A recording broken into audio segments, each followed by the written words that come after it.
¿Estuvieron prontos para escuchar palabra de Dios? ¿Sí? ¿Con hambre? ¿Y sed? ¿Por qué será eso de hambre y sed? No, está bien. Porque hay comida más sólida y hay licuado de Dios, ¿no? A veces cuando somos de biberón todavía. Leche espiritual.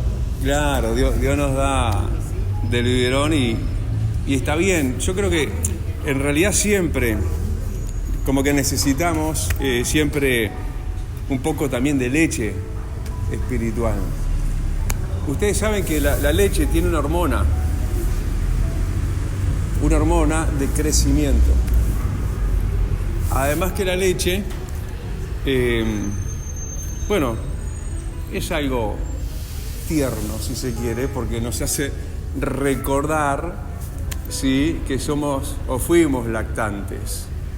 Somos la única raza bajo el cielo, yo creo, que la raza humana, ¿no?, que después de terminar su lactancia, que cuánto durará, madres, díganme, el bebé a pecho, no sé, un poco nomás. Y nosotros seguimos tomando leche toda la vida. Mi madre era una fanática de la leche. Cenaba con un vaso de leche, nos crió cenando y almorzando con un vaso de leche.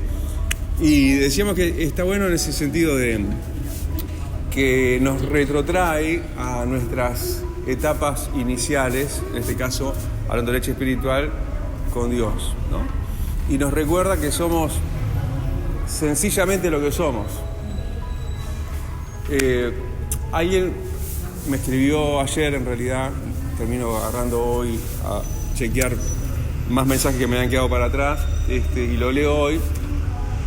Y voy a decir de quién, un mensaje de César, el que predicó el domingo acá, el paraguayo. Entonces yo le envié el domingo mismo, creo que fue, o el lunes, esto es ayer, le envío el video editado de la prédica de él, ¿no? Y de vuelta con eso de que nos tiene que caracterizar la amabilidad, los buenos modales, la educación, ¿no? De vuelta diciéndole, César, gracias por la visita, de verdad fuiste de gran bendición, todo eso que no son cumplidos, una realidad. Y él cuando me hace la devolución, él recién me está conociendo en realidad, ¿no? Pero me encantó porque aparte es como una figurita repetida de un dialecto a veces de ida y vuelta de años, que la gente me ha hecho esa devolución y yo no sé si lo merezco, pero como que me decía, no, gracias a ti, pastor, por tu sencillez y humildad. Y yo me quedo mirando, ¿será que eso soy y sigo siendo y no tengo que perder de ser? Y ahí viene lo que hablábamos recién, que Dios nos quiere dar sed, hambre y sed, ¿no?, espiritual, ¿no? Y hablábamos de la leche, ¿no?, como algo que tenemos que seguir siendo sencillos, como Jesús, sencillo como paloma y prudente como serpiente. ¿Está bien? En eso de la prudencia, y en eso de la serpiente, porque esa simbología de repente controversial, ¿no? Porque cuando hablamos de serpiente, ¿de quién se nos va a la mente a pensar de quién, ¿no? La serpiente antigua. Pero en el desierto, ¿se acuerdan? Vino una plaga y una rebelión, y entonces, dice que pusieron en un asta una serpiente y todo aquel que mirara la serpiente sería sano. Así dice que el Hijo del Hombre sería levantado y fue levantado en una cruz. Y si él fuera levantado, a todos se atraerá a sí mismo. Porque eso de la ambigüedad, que no lo es en realidad, de la serpiente para un lado y para el otro. Claro, lo que pasa es que la serpiente antigua tiene que ver con Génesis, ¿no? La serpiente que antes, cuando era más antigua, ¿no?, antes que quedara bajo maldición y se arrastrara, como la abuela conocemos, era obviamente otro tipo de animal, era obviamente un animal erguido, con patas, porque fue a partir de la maldición que queda en ese arrastrarse sobre su pecho. Y esto de Jesús y la comparación de él en nosotros en él, en una serpiente, tiene que ver con la astucia, con la prudencia, con ser lo que tenemos que ser. Pero vamos de vuelta, barajamos y vamos de vuelta con lo que decíamos, ¿no? El hecho de la serpiente, en la aplicación más normal que nosotros le aplicamos, cuando sale la serpiente, ¿no? ¡Auch! Suenan las alarmas. Hablamos de aquel tempestuoso ser del cual no queremos ni hablar. Algunos en su imaginación le han pintado cuernos y una cola, puntiaguda.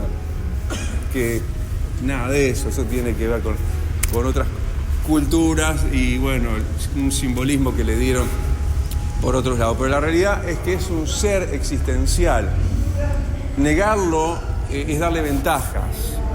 Potenciarlo es darle ventajas.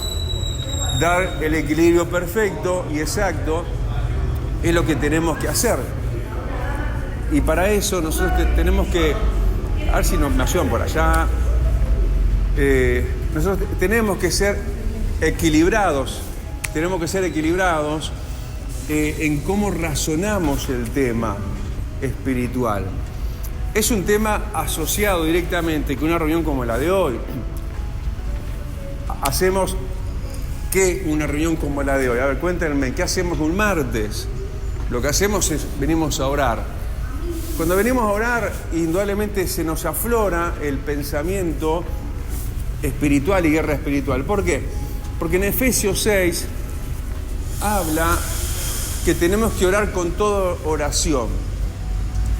Y hay diferentes tipos de oración. Yo les puedo preguntar, ustedes son bastante introvertidos por momento y termino respondiéndome yo mismo, pero díganme, pero tienen que ser así, en un fluir, ¿no?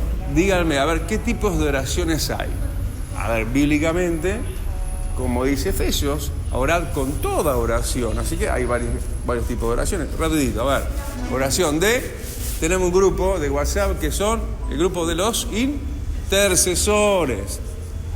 Sí, podemos decir que hay oración, porque yo lo tomo así como una oración, y ahora te explico por qué. La adoración es un tipo de oración, porque ¿qué estoy haciendo? Estoy hablando con el Señor. Es una oración, en este caso, de adoración. Otras oraciones, vamos, tírenme. Va, despacio, ¿no? Oración, dijimos, de intercesión, de adoración. ¿Qué más?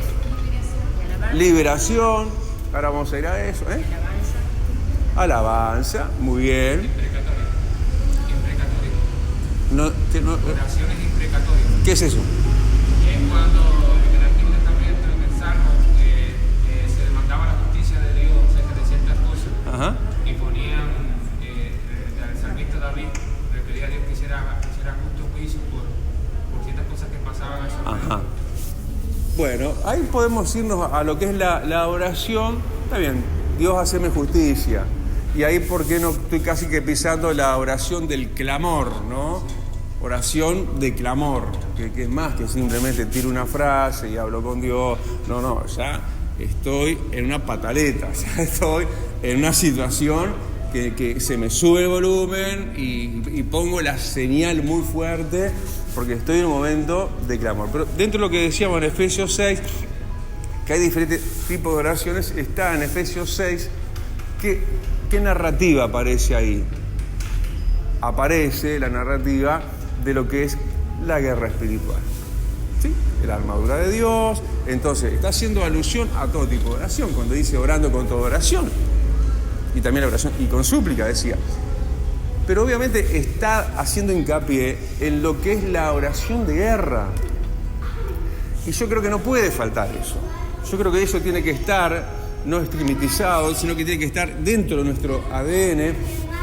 Ayer los que chequean y miran un poquito las publicaciones, ayer me dio por compartirles, ¿por qué no? Que ayer de noche yo estaba en una reunión, otra vez, ¿no? Miren el Dios rodeándonos, ¿no? En una reunión, en este caso, de otro evangelista que Dios está mandando a Uruguay, ¿no? Dios tiene algo que ver nosotros como iglesia en el tema evangelización, sino que, digamos, en el entorno de todo Uruguay. Y en esa campaña de la que se habla, que puede venir a cumplirse de acá a un año, es de un evangelista del equipo de Carlos Anacondia. Entonces yo lo escuchaba hablar Y yo decía, yo tengo ese mismo ADN. ¿Por qué? Porque fue parte de mi formación en lo que fue el ministerio de Carlos Anacondia. Cuando él vino, allá en el 80 y algo, primero al cilindro, después afuera del cilindro, donde hoy está el ante la arena. Yo era un joven y bueno, ya les he contado millones de veces que estuve sirviendo en esa campaña como camillero, alrededor de los temas, bueno, de los endemoniados mismos, toda una cuestión que además ese ministerio es fuerte, muy fortalecido, muy enfático en Dios, para lo que es el ministerio de Carlos Anacondia y los allegados, para lo que es la liberación. Entonces ellos nos dieron escuelas, enseñanzas doctrinales en el tema de liberación, y eso es lo que se va a venir ahora cuando venga este otro evangelista. De acá a un año, esperemos, estén orando, porque ayer yo dejé la propuesta en ese estado que este evangelista va a traer de multicampañas, va a venir, ya estuvo en Maldonado, me parece que le fue muy bien, va a ir creo que en marzo para Fray Bentos, y de acá más o menos un año va a venir a Montevideo, y va a ser en diferentes lugares, según la convocación, según las opciones y las oportunidades, va a ser diferentes campañas. Y yo estoy viendo, ya les propuse, le digo, ¿y por qué no el centro? Más allá de justamente todo lo que significa el centro, ¿no? Que es una bellísima oportunidad. Nosotros tenemos lo que tenemos, gracias a Dios, para ponerlo oportunamente a favor de un ministerio que, como te digo, era y es fuertísimo en el tema de la oración de guerra. De hecho, él hablaba, disertaba anoche, y bueno, era como transponerme, ¿no? En aquellos tiempos, a la década del 80, a Carlos Anacondia, tremendos milagros, pero sobre todo muchas liberaciones. Y luego al final, cuando él ora, era reprendiendo y taladrando y pegando muy fuerte. Y él decía esto, y es importante que vos te guardes esto dentro, no de tus archivos, sino de tus presentes, no cosas que se guardan y se olvidan y nada más que solo se aprenden, sino que vos te guardes esto en tu legajo de vida y de existencia hoy por hoy. Él decía, y así tal cual es ese ministerio, decía así, porque muchas veces se potencia, ¿no? La situación endurecida, él como uruguayo, en realidad radicado en Argentina, de la dureza de esta sociedad, bla, bla, bla, y acá Uruguay es el cementerio de los predicadores, el cementerio de los pastores, el cementerio de los evangelistas, y él decía, y nosotros fuimos, y contaba, ¿no? Ahora como, por ejemplo, estuvimos en Maldonado, y bueno, lo que pasa, él decía, hay un versículo claro, que no solamente para Uruguay, dice que el Dios de este siglo, Dios con minúscula, le ha cegado el entendimiento a la gente para que no le resplandezca el conocimiento de Cristo. Entonces lo primero que hay que hacer, y es lo que hacen ellos como ministerio, guerra. Entonces cuando se gana eso, lo demás, listo, sale. Entonces hay veces que simplemente estamos machacando y nos estamos machucando el dedo, sí, yo creo que desde el pie, ¿no? En el intento de avanzar, y estamos como, bueno, en la comparación y la distancia, ¿no? Estamos como dando coces contra el aguijón, pateando un clavo. Porque para avanzar tenés que entender la primicia de Dios, la impronta de Dios, de que tenemos que guerrear espiritualmente. Porque yo creo que ninguna historia de la historia de la humanidad y de las bíblicas, ninguna victoria se logró sin antes guerrear. Jesús tuvo que guerrear, él solito. Los discípulos lo dejaron solo, él quedó enfrentando no solamente el pecado, vaya que es importante, pero para librar el pecado de la humanidad, él tuvo que enfrentar primero las tinieblas. ¿Por qué te lo digo? Él fue crucificado en nuestros horarios a las 9 de la mañana. A las 12 del mediodía, ¿me están escuchando bien, no? A las 12 del mediodía. Es ese el relato que dice que vinieron tinieblas sobre la tierra. A las 12 del mediodía, ¿de qué tinieblas me estás hablando? Si no son tinieblas espirituales. Y él solito, estaqueado, abandonado, debilitado, desangrado, pero guerreando contra las tinieblas que lo quisieron arropar. Entonces a veces nosotros, que tenemos que estar estaqueados, crucificados juntamente con Cristo, a veces bajamos los brazos. Porque esto, porque aquello, porque lo otro, porque fíjate lo que me ha pasado, la situación de soledad, de abandono, la situación X de debilitamiento, de enfermedad, de sangrado y de sangrado completo, donde ya no te queda nada de gotas de vida, porque ustedes saben que la Biblia habla que en la sangre está ¿qué? La vida. Ya no le queda casi vida a Jesús, ya se había goteado todo, pero él lo primero que enfrentó al mediodía, yo le pediría que si pueden controlar un poquito esto, él tuvo que enfrentar las mismas tinieblas, él tuvo que dejarnos esa huella y ese ejemplo para nosotros, y a veces nos achucha, vamos a ser claros, porque estamos mirando lo que no se ve, hablando de lo que ninguno de nosotros vimos. Pero es por fe, gente. No es por vista. Y la fe en Dios y la fe en su palabra nos revelan cuestiones pertinentes para que no te sigas machucando nada más el dedo gordo de tu pie. En el sentido, quiero avanzar y no puedo porque me estoy dando contra algo que no lo veo, que no lo concibo, que no lo entiendo. Y cuando hablaba recién de eso, de dar cosas contra el aguijón, dije, saldemos distancias, porque claro, eso se lo dice, ¿quién a Saulo? Se lo dice Jesús a Saulo. A Saulo le dice, el persecutor, le dice, dura cosa te es dar coces, patadas contra el aguijón. Y eso habla de Jesús, pero habla de un Saulo que no sabía lo que estaba haciendo. Y la pregunta es, ¿sabemos lo que estamos haciendo? Porque sí sabemos lo que estamos haciendo y a qué nos atenemos, y no suenen las alarmas por lo que acabo de decir ahora, porque lo voy a pasar en limpio.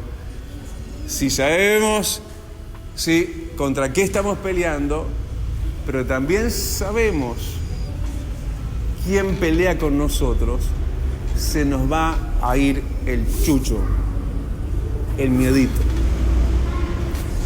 De hecho, wow, qué prólogo largo, ¿no? Voy a leer con ustedes Deuteronomio 33, versículo 27. Esto me lo dio, creo que fue anoche, señor, así, fue un rayo de luz, de gloria del cielo, tremendo, ¿no? Porque así, tal cual, y te lo transporto, porque no era para mí solo, sino para vos y para cada uno de nosotros también. Dice, Deuteronomio 33, voy a leer en la NBI, versículo 27, el Dios eterno, de lo que estamos hablando de guerra espiritual, ¿no? El Dios eterno es tu refugio, por siempre te sostiene entre sus brazos, por siempre te sostiene entre sus brazos, expulsará de tu presencia a tus enemigos y te ordenará que los destruyas. Vive seguro, Israel, pueblo mío, como dijera. Habita sin enemigos, fuente de Jacob. Tu tierra está llena de trigo y de vino nuevo. Tus cielos destilan rocío. Dichoso eres, Israel, ¿quién como tú? Pueblo rescatado por el Señor.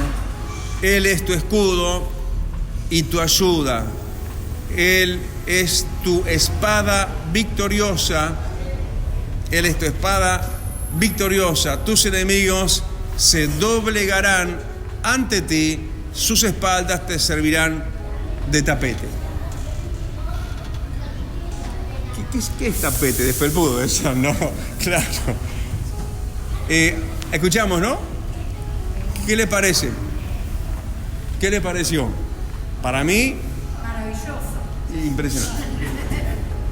Así, impresionante. Si hablo de de la época del ministerio de Carlos Anacondia, wow, así, mucha gente caía de espaldas, ¿no? Y esto es como cuando Jesús lo venía a arrestar y fue a Getsemaní y preguntaron quién es Jesús. Cuando él manifestó y dijo, yo soy, manifestando que él es Dios, todos cayeron de espaldas. Entonces, esto nos hace caer de espaldas. Para sacarnos del chullo, decíamos, el miedito. Para hacer lo que tenemos que hacer. Porque está mal el desbalance de pensar, Dios lo hace todo. Sí, Dios lo hace todo. Pero en ese todo nos dejó una parte a nosotros. De hecho, en los versículos que leíamos, dice, y te ordenará que los destruyas. Llévenlo a la época de Israel. Dios le prometió la tierra, pero también les ordenó que destruyeran a sus enemigos, que conquistaran. Eso en un encuadro que realmente es lo que hablábamos hoy, porque no la lactancia en la cual todavía estamos, porque seguimos siendo niños de pecho con Dios. Seguimos siendo pequeños y sencillos. Seguimos mamando de las consolaciones de Dios. Seguimos y queremos eso, llegar a comida sólida, pero seguimos en lo tierno, ¿sí?, de nuestra dependencia, nuestra pequeñez jamás olvidada. Y eso es lo que aflora en lo primero que leíamos, versículo 27, dice, el Dios eterno, el Dios entonces de este tiempo también, es tu refugio. El Dios eterno de este tiempo también es donde vos te puedes resguardar, es tu refugio. Donde vos te encorvás, diríamos así, debajo del hueco de su mano. Él es tu refugio. Su aproximación es impresionante, tanto que su presencia nos envuelve. Él es nuestro refugio en épocas de bombardeos, y no solamente en algunas áreas del mundo, ¿no?, donde yo creo que están lloviendo más, como Apocalipsis dice que en el momento, juicio de Dios en ese caso, pero va a llover fuego del cielo, en un tiempo donde nosotros estamos viendo todo lo que estamos viendo. Díganme si no.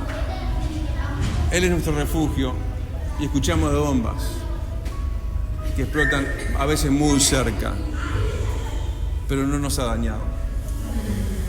Estamos acá, ¿no? ¿Estás respirando? No te dañó. Pum, pum, pum por todos lados, bajas, te sacudes, sentís la onda expansiva, te despeina, acomodás la carrocería como yo decía recién, y de vuelta, dale, matracando ahí paso a paso, seguimos adelante. Porque además dice, el primero, el 27 que leíamos, por siempre te sostiene entre sus brazos. Dígame si no somos lactantes. Dígame.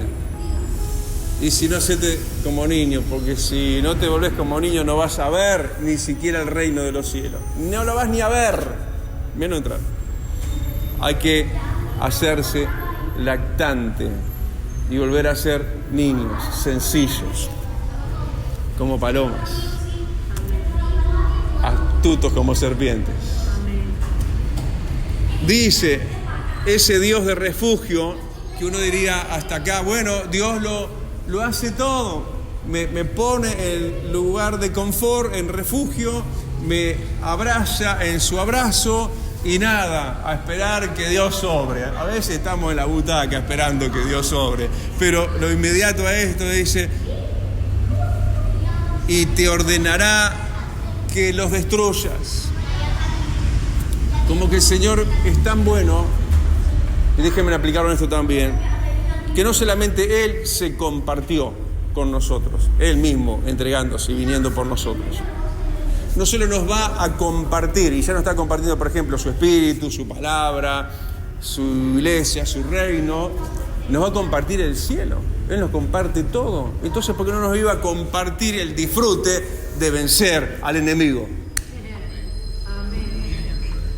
Cuando él ya declaró su exclusividad, dijo, mía es la venganza, como diciendo, no se metan, yo voy a tomar venganza. Pero aún como que hubiera reconvenido, yo no, ¿por qué me voy a quedar yo solo con el disfrute de la venganza sobre Satanás y no les comparto un poquito a ellos? Para que vos no solo sientas el fragor de la batalla, sientas el calor de la victoria. Amén. La ebullición de sentirte más que un vencedor. Pero nos achicamos, nos retrotraemos, nos escondemos muchas veces. Pero Él dice, te ordenará que los destruya. Y cuando habla de eso, ya está dando antes el seguro de vida. Él, si bien te dice que te hace parte, Él expulsará de tu presencia a tus enemigos. Porque su voluntad es esta, exclama este otro versículo, dice, vive seguro, pueblo mío, Israel, dice literalmente el pasaje, vive seguro, habita sin enemigos, fuente de Jacob. O sea que el tema de la liberación y que tengamos paz de una vez por todas, y que no va a ser siempre guerra, no va a ser siempre pruebas, va a llegar un momento que vas a disfrutar, y no solamente en el cielo, porque Cristo lo aseguró. Él dijo, yo he venido para que tengan problemas y pruebas y esto, aquello. No solo eso, sino para que tengan vida y la tengan abundancia. Pero eso, entonces, no conceda solamente, porque vamos a leer solo eso de que, ok, te voy a dar la victoria para que vos estés placenteramente bien. Sí que es para eso también. Pero termina diciendo, ¿no? Y retomo, igual leo de vuelta todo. Vive seguro, Israel, habita sin enemigos, fuente de Jacob, le dice. Y yo realmente, les digo sinceramente, yo recién, antes de empezar a compartir, me fui a la original de lo que estaba leyendo. Digo, capaz que copié mal el pasaje, porque parece que está disasociado, ¿no? Que está por fuera del contexto, pero lo que pasa que esto que Dios hace y que va a hacer y quiere hacer contigo y conmigo, con su obra toda y con su iglesia toda, tiene que ver con que vos, pasado el día nublado y viendo y que veas cómo el Señor expulsa de tu presencia tus enemigos y tus problemas, tú te conviertas en una fuente, Jacob. Acá recién estuvo brotando Dios. Bueno, contando un testimonio, ¿no? Me refiero. Para ella era la felicidad, está bien, lo que ella cuenta.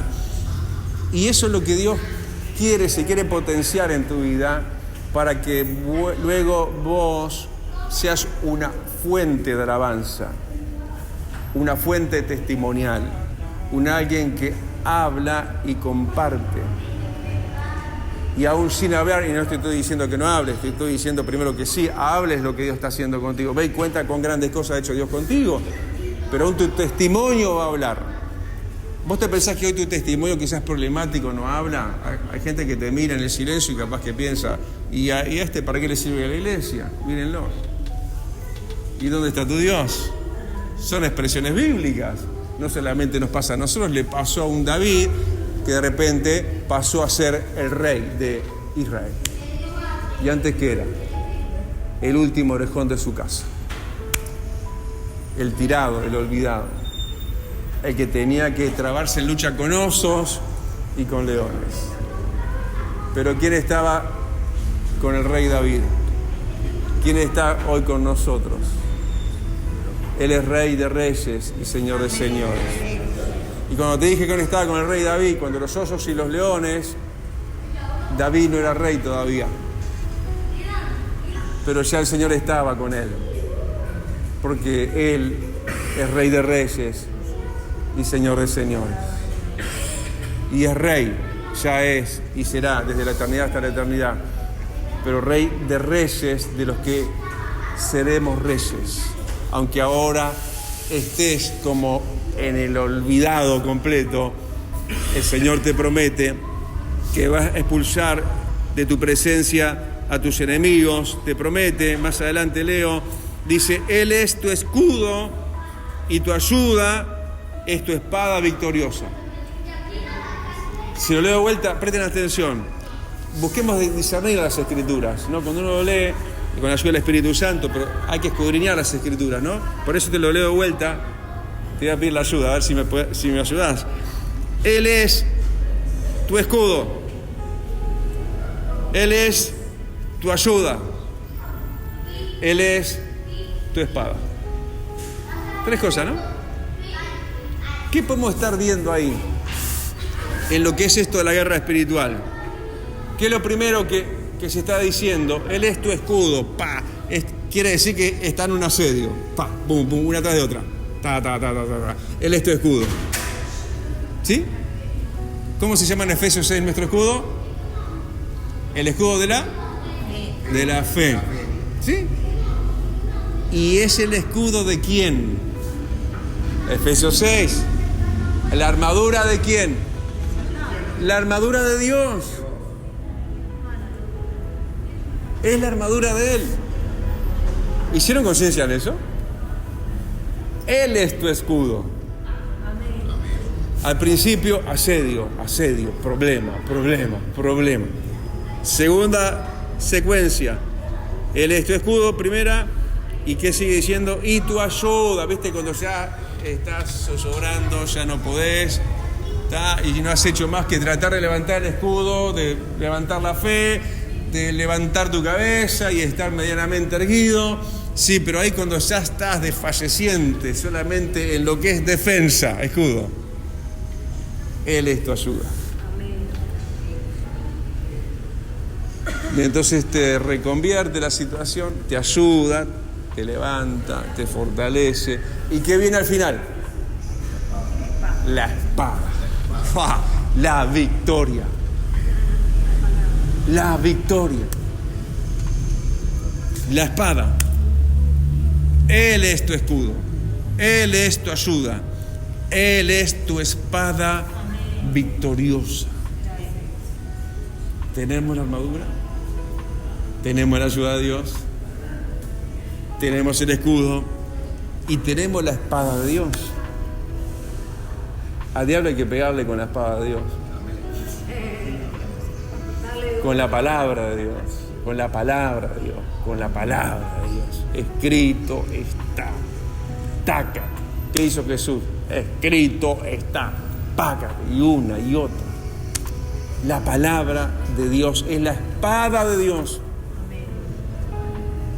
Y yo pregunto, y me pregunto, y nos preguntamos, ¿conocemos la espada de Dios?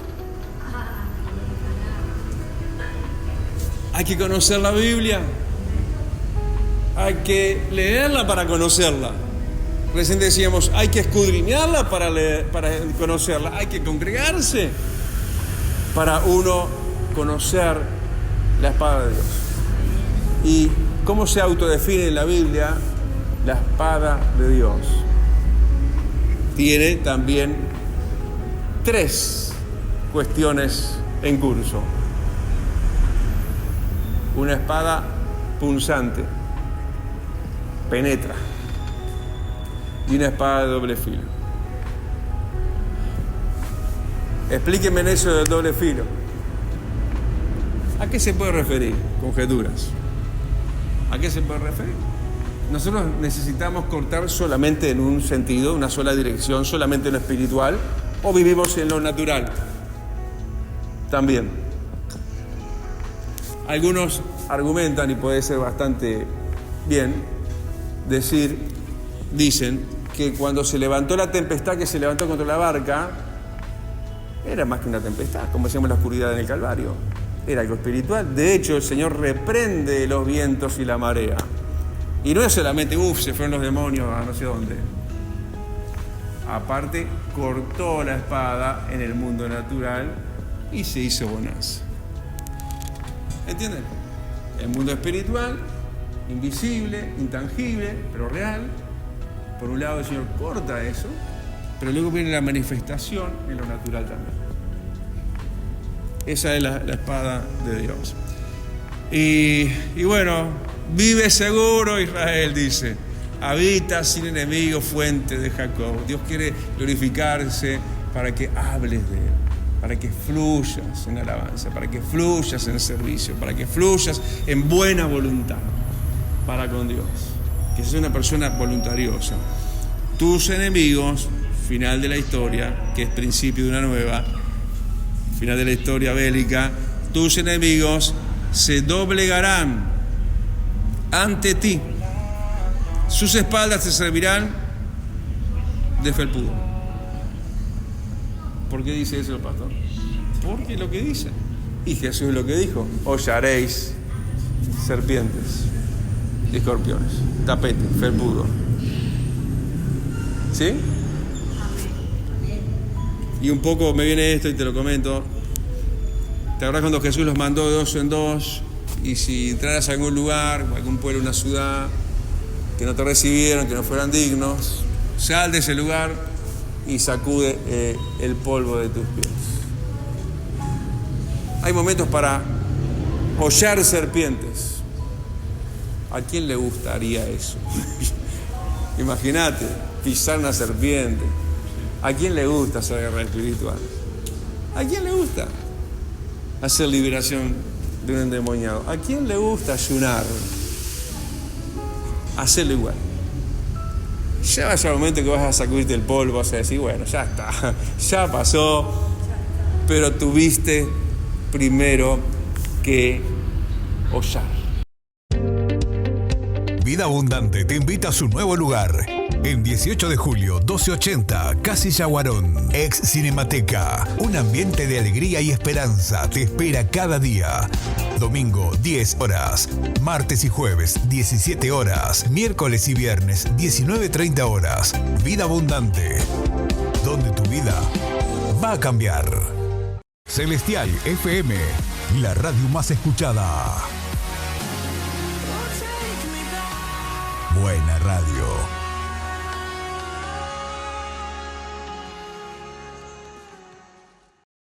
Ahora podés descargar de Play Store la aplicación de Celestial FM 90.7. La radio en tu celular, donde vayas.